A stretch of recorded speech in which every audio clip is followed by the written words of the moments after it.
is going on, guys? JD from New York here. And Monday Night Raw, now in the books completely for 2015. I don't know even where to begin with this show. I'm going to take a different approach with doing a Monday Night Raw review because a lot of what I seen tonight really didn't make any sense to me. Okay, we're going to go over the entire card. We're going to go over what happened. We're going to go over the matches and the results. But the main thing about this show is that Vince McMahon was arrested at 8:20 p.m. Eastern Standard Time. Yes, arrested. They are doing this again. Overdone, rehashed garbage. Vince McMahon was arrested by the NYPD in Brooklyn, taken away in handcuffs, and Stephanie McMahon screaming at the top of her lungs as they drive Vince McMahon off to the precinct in the back of a police squad car. Vince McMahon was not seen or heard for the rest of the show. Okay? Now, before all this happened, Vince McMahon came out. He was promoted for Monday Night Raw. Roman Reigns was in the ring. We got another Roman Reigns and Vince McMahon segment in the middle of the ring. One thing that I thought of while watching Monday Night Raw, okay? Vince McMahon got Roman Reigns over, supposedly, in Philadelphia. Roman Reigns is now over with the help of Vince McMahon. Roman Reigns didn't do it on his own. There's no feasible way he could have done it on his own. If the WWE continually put Roman Reigns out there without any assistance from a 70-year-old CEO, he would have failed. And their entire WrestleMania plans and ideas would have went up in a fucking ball of flame. So Vince McMahon was needed for Monday Night Raw in Philadelphia to get Roman Reigns over. If he was so over, why was Vince McMahon on Monday Night Raw now? Why did we get this overdone, rehashed garbage from the Attitude Era once again? What did I report on Off the Script? Vince McMahon is trying to somewhat, not totally, but somewhat recreate what he did with Stone Cold Steve Austin in Roman Reigns. Now, we all know that Stone Cold Steve Austin and Roman Reigns are nothing alike. Roman Reigns will never, ever, ever, ever be a Stone Cold Steve Austin. There's no way that WWE would ever be able to catch that lightning in a bottle once again. That was a once-in-a-lifetime opportunity. And it's never going to come across on Vince McMahon's boardroom table ever again. Especially not with Roman Reigns. So, number one, right out of the gate, I don't understand why Vince McMahon was there to begin with to even do anything regarding this segment. Yeah, he was Superman punched. Yeah, obviously we were going to hear from Vince McMahon regardless of what had happened. That night, Roman Reigns won the title. But outside of Monday Night Raw ratings floundering and sinking faster than a fucking stone in water, there was no reason for him to be there. Seriously. But Vince McMahon was on Monday Night Raw. They opened things up.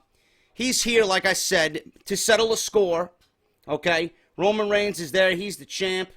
Roman can't just say everything to anyone he wants because this is Vince McMahon's ring and Vince McMahon's company.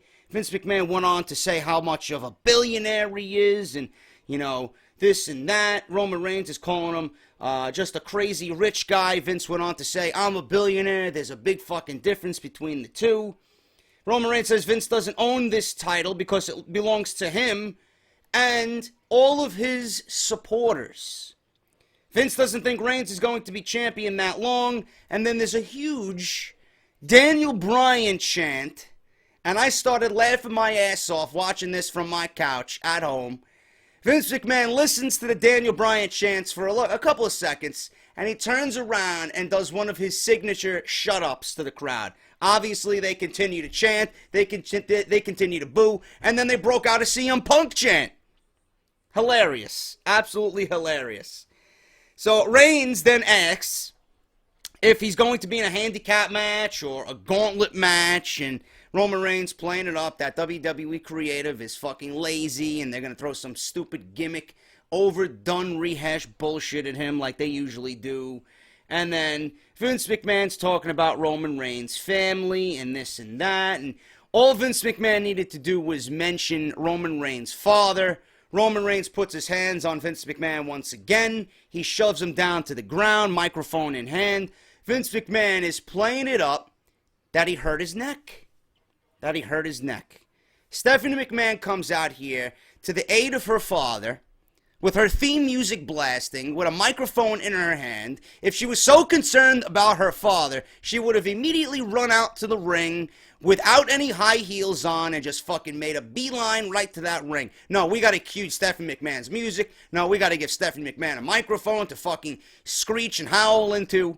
Again, that really didn't make any sense. That suspends, that really doesn't suspend my fucking belief and imagination in all this. It really doesn't. Because if you're genuinely concerned about your fucking father, you're going to come rushing down to the ring to fucking claw this guy's eyes out because he put his hands on your father. Okay? One thing led to another. And Vince McMahon is arguing with the fucking sheriff. He's arguing with the police officers. Whoever's in the ring that's associated with the NYPD, Vince McMahon is arguing with them. Do you know who I am? Do you know who I am? I'm Vince McMahon. Yada, yada, yada, goes on. And the guy there standing in the suit who's associated with the NYPD, I don't give a shit who you are. And Vince McMahon's giving him angry faces, and the crowd's going crazy. And Vince McMahon puts his hands on the police officer. Next thing you know, Vince is being escorted out of the building, handcuffed, shown getting into a police car, thrown into a police car, and Stephanie McMahon is screaming at the top of her lungs. I can't stand Stephanie's overdone acting. I praise Stephanie for being a villainous heel when she actually plays the role right. But the last few weeks with this entire Roman Reigns situation, she's done nothing but put Vicky Guerrero to shame with the screeching and howling and the fucking shrieks that come out of her mouth, man. It is so fucking fake. I can't stand it. I mean, if you're going to sit there and scream and you're going to sit there and cry, at least make it believable. She's doing this and it's not coming off to the viewer as believable. So I really can't do anything but fucking cringe every time she opens her mouth. It's not believable and it comes off really, really poor and fake. That's all I gotta say about that. That was the opening segment. Okay? Vince McMahon was not seen until the 11 o'clock hour. Right before John Cena and Alberto Del Rio, which I'll talk about in a second, went on last in the main event. This was a United States Championship match, and the match ended. Vince McMahon comes out. And at the end of this match, Roman Reigns is standing there. I knew he would assist John Cena to help him battle off the League of Nations. Vince McMahon comes out, and I want to let you guys know something. If you're the CEO of the company, if you were arrested because of what one of your employees did, this employee that put his hands on you, being the WWE champion, who already punched you in the jaw, who already apparently sent McMahon to the dentist in the weeks that he's been away from the show because he had teeth issues because he was Superman punched. If he's done all this to you, now sent you to jail, and you had to make bail to rush back to your show, you're going to come back, and the only punishment that you were going to give him was a rematch with Sheamus? You're going to give him a rematch with Sheamus and appoint yourself as the special guest referee. You're the CEO of the company, and that is the best you can do? I don't get that.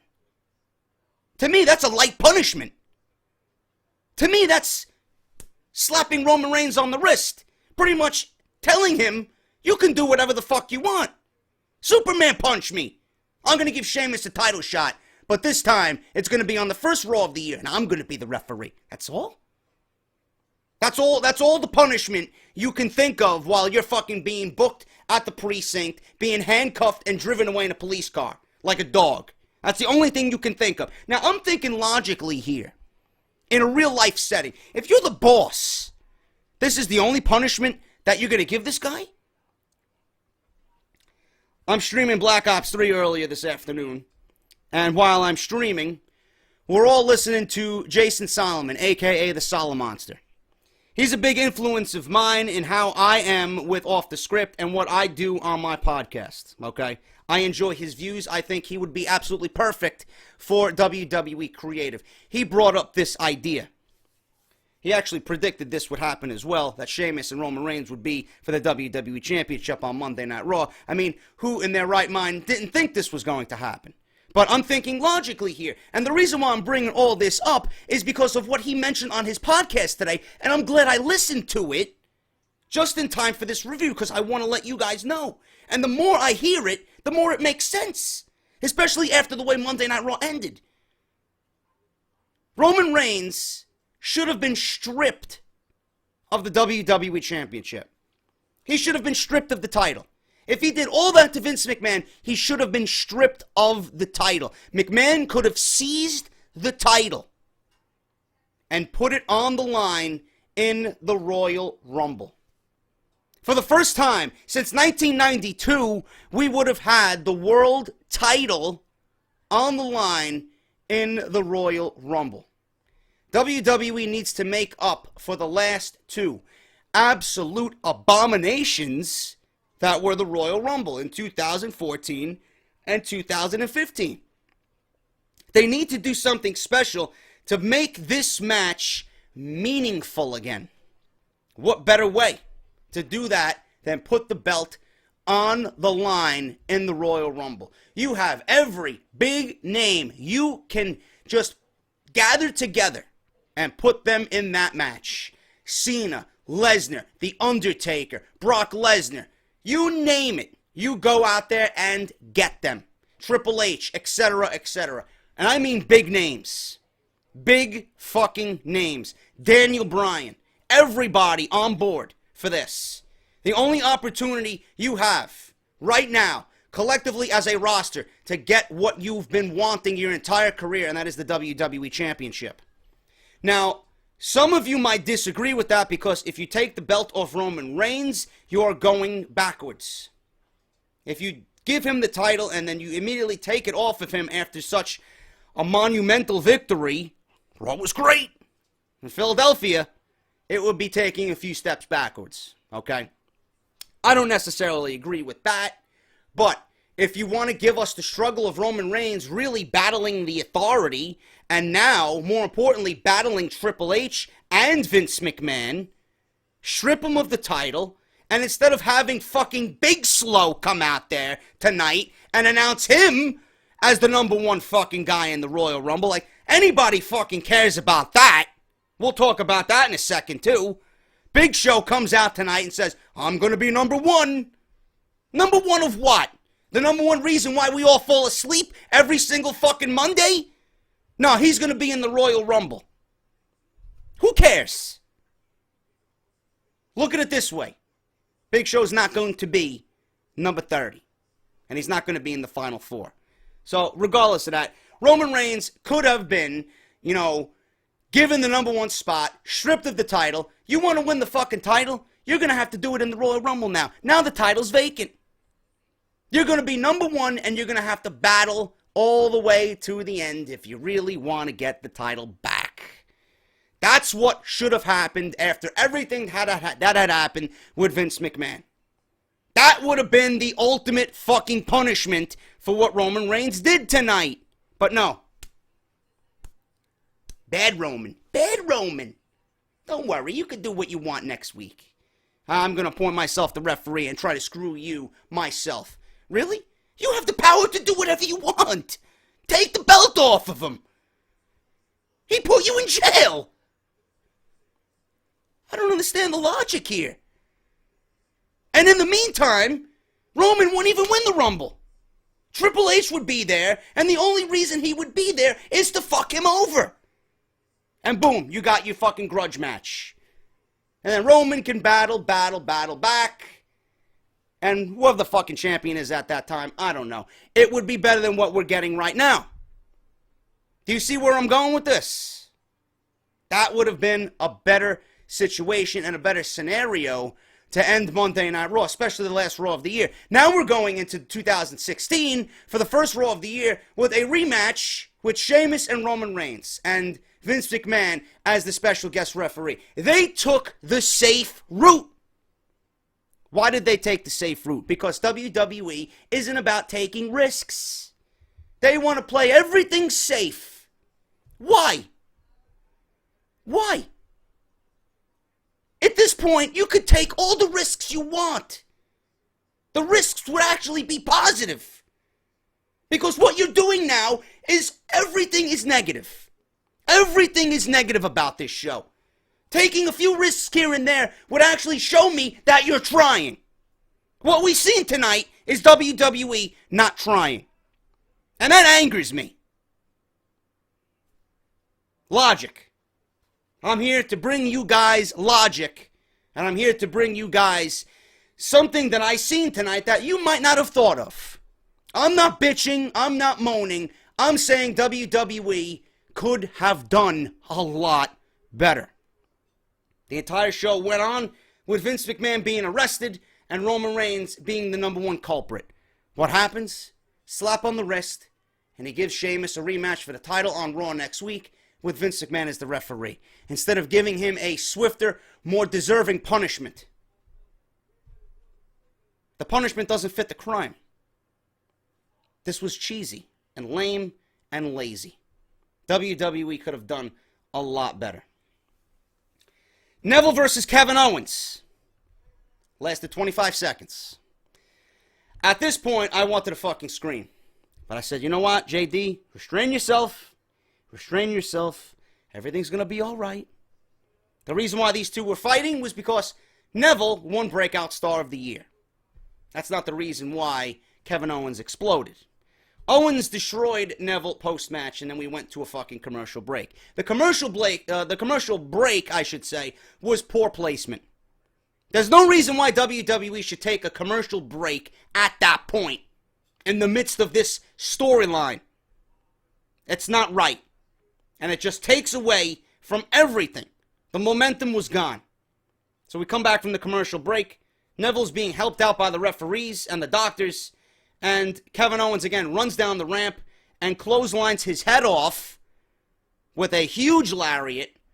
And he's setting up for the powerbomb on the ring apron. And Dean Ambrose comes down for the save. Okay, so Kevin Owens, Dean Ambrose, something's building there for another rematch for the Intercontinental Championship. That's not going to be the end of Kevin Owens. Okay. Rock will be at WrestleMania 32. I have been reporting that Rock might not be there because of movie obligations. I've been reporting that Rock might not be wrestling because he's filming Baywatch, and the people who are involved with The Rock don't want him wrestling for insurance reasons. I never said Rock was going to be at WrestleMania. I only report to you what Dave Meltzer and everybody else is reporting. I'm not some insider from WWE. I report things, and I always say, take them with a grain of salt. There's a reason why there's rumors in the title or the layout of Off the Script. Because it's a rumor. Rumors are something that could or could not be true.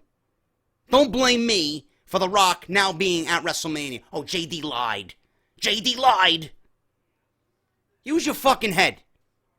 Do I work for WWE? Of course not. Will I ever? Probably never. Because I'm too real for them. And what I do on here is probably frowned upon anyway. Whatever. Becky Lynch versus Sasha Banks. I was excited for this match actually happening. Sasha wore the same getup and the same outfit she did when she was in Brooklyn fighting Bayley in the match of the year at NXT Brooklyn. This match went over 15 minutes, which I was shocked by. Justin LeBar actually tweeted me on Twitter because I mentioned something about Sasha Banks being taken away from Team Bad. I think it's just awful, and I don't think Sasha Banks deserves this kind of treatment. Now, he went on to say something along the lines of, be patient, good things come to those who wait. Sasha will eventually turn babyface. Right now, this is getting her heat, and it's setting her up for an eventual babyface turn. I understand that. Long-term booking, I understand that. But what I am upset about and frustrated with is that this is not the same Sasha Banks that we seen down in NXT. This is not the boss. This boss was demoted. I don't know where the real boss went. I think she went to go fucking, wrestle for some other company, because this ain't her. This is not the Sasha Banks that we seen in NXT. This match was completely off. They didn't gel. They didn't mix well together. They didn't work well together at all tonight. It went 15 minutes. Sasha Banks won, but with outside interference, of course, and she cheated again. She had outside interference from Team Bad, and she won with a roll-up as she pulled Becky's tights. Sasha Banks is above this. The Sasha Banks down in NXT was perfectly booked. She didn't need help. She was a badass on her own. This Divas Revolution shit is done. Nobody gives a fuck about Naomi. Nobody gives a shit about Tamina. What are they there for? What are they there for? They're there to make Sasha Banks look bad. Sasha Banks is not gaining any momentum with them at ringside. All I'm seeing is interference after interference after interference. How does that give Sasha Banks any credibility? Credibility. It doesn't.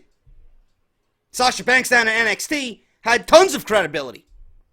Coming out, fucking pulling crowns off little girls' heads down in NXT at TakeOver, making little kids cry, pushing Bayley around. You don't deserve it. You're nothing but a girl next door, little girl, yada, yada, yada. She had a demeanor about her that says, you can't fuck with me. Now, everybody can fuck with Sasha Banks, apparently, in Unity. Really? Who scripts this garbage? It's trash. She doesn't deserve this. And tonight, this match just seemed off. The crowd was actually, they were actually chanting boring during this match because it was so slow. I feel like I was fucking swimming in quicksand watching this match. Totally not what I expected. They did give them 15 minutes, which I really can't complain about. The last 30 seconds were the best part of the match. But what I'm trying to tell you is that this is not the Sasha Banks that we know. This is not the NXT Sasha Banks. This is the Sasha Banks that was promoted, or I should say demoted, to Monday Night Raw. And this is not anything like the boss that we're usually seeing down in NXT.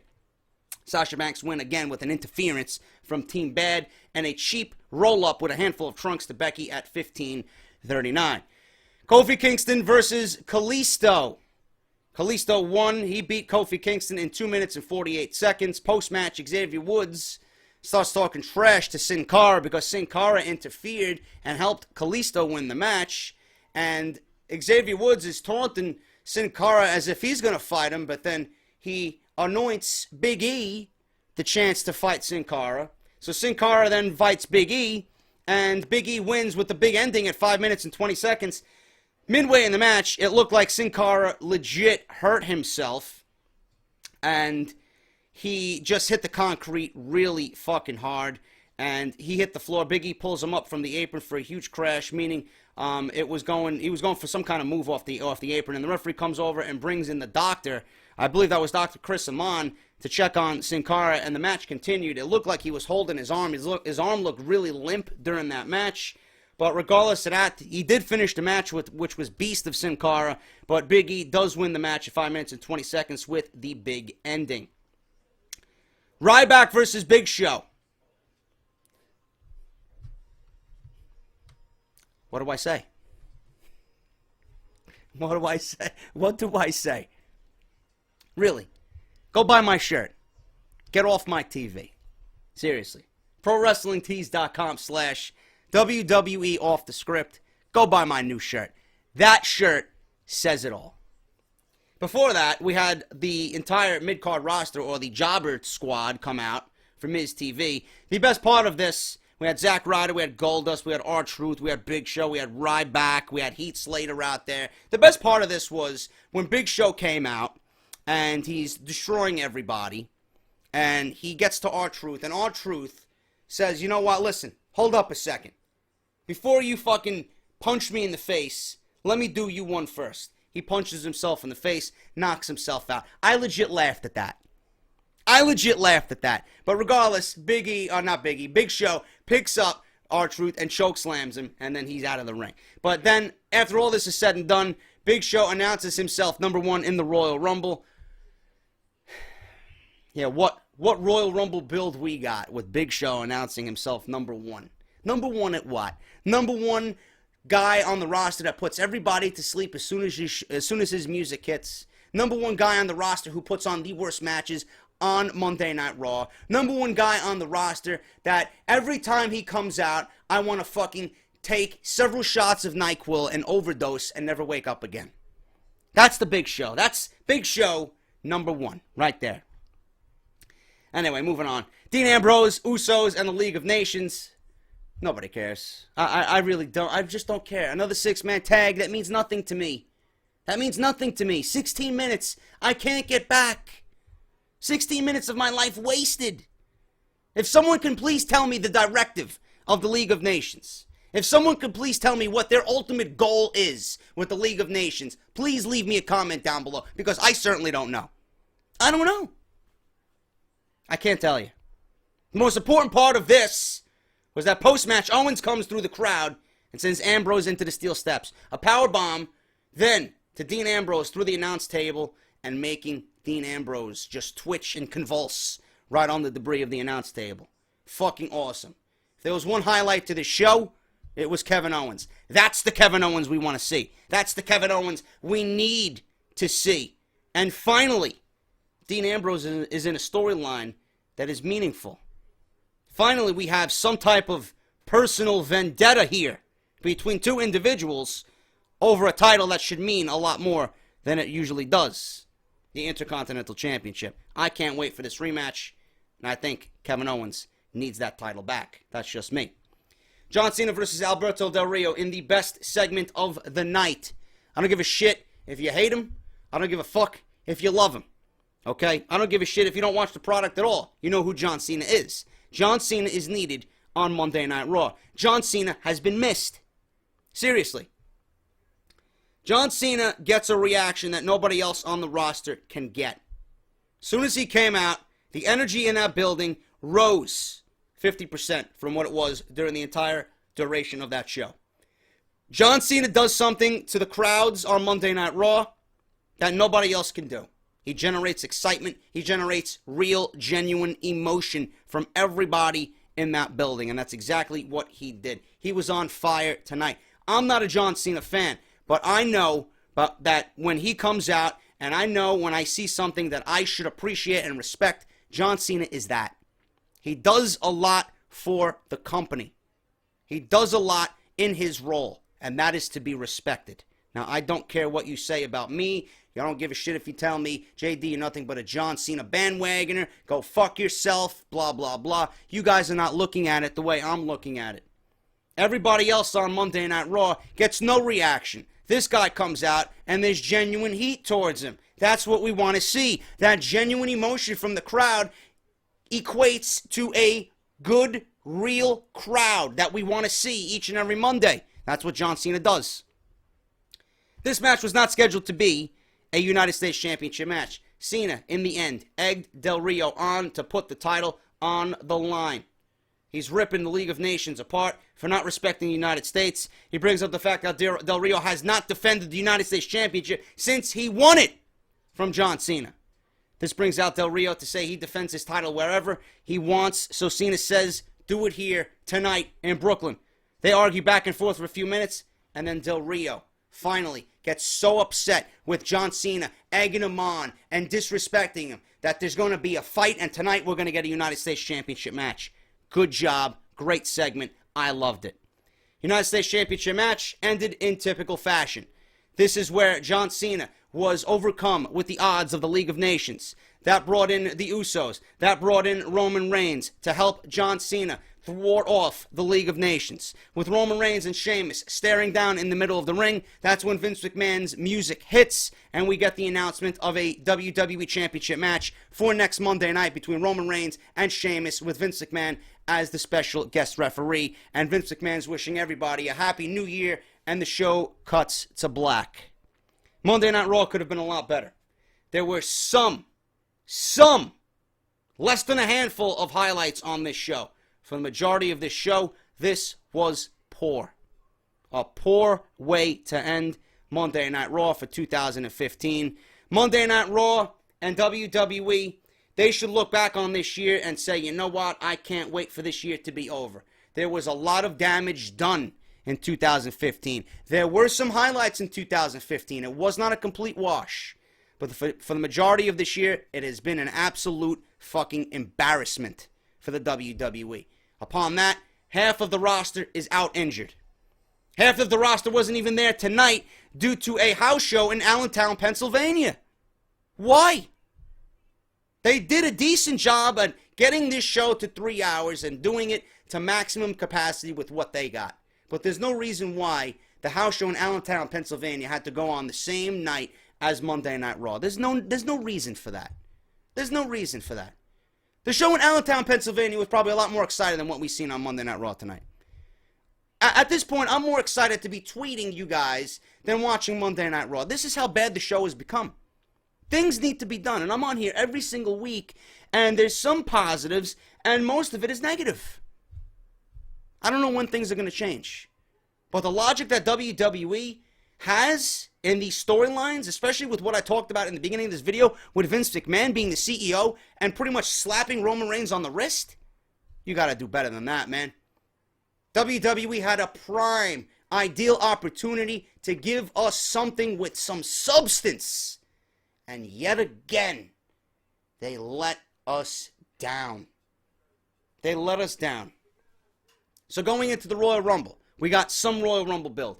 Big Show is going to be the #1 entrant, which I hate because I love that being a surprise when we actually watch the Rumble match. John Cena beat Del Rio tonight by disqualification, which means we're probably going to be setting up a rematch for the United States Championship at the Royal Rumble between John Cena and Alberto Del Rio. And Roman Reigns is battling Sheamus on Monday Night Raw next week for the title, WWE Championship match, with Vince McMahon as the special guest referee. Where are they going? I don't know. We'll be watching. All I can say is that WWE, again, had the prime opportunity to give us something exciting, especially with this entire Royal Rumble build, which you have not even done yet. You have not even started yet. There's 4 weeks left to the Rumble.